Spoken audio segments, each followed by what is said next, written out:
విద్వేషపూరిత ప్రసంగాల నిరోధానికి చట్టం తెస్తామని మంత్రి పొన్నం ప్రభాకర్ తెలిపారు. శాసనసభలో విద్వేషపూరిత ప్రసంగాలు లేకుండా ఉండే విధంగా కమిటీ నివేదిక సిద్ధం చేస్తుందన్నారు. త్వరలో మరోసారి సమావేశం ఏర్పాటు చేసి అన్ని పార్టీల సలహాలు తీసుకుంటామని స్పష్టం చేశారు.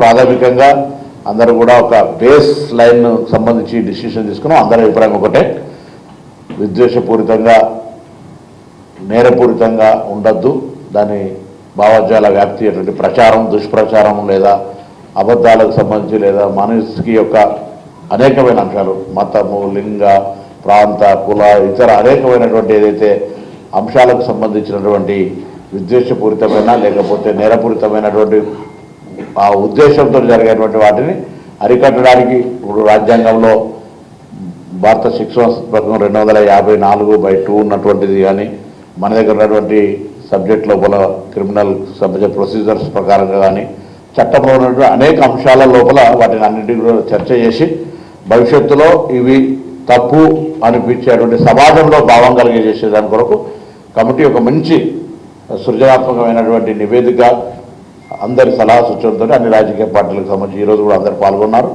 తప్పకుండా ఆ విధంగా ఇచ్చే ప్రయత్నం చేస్తాం.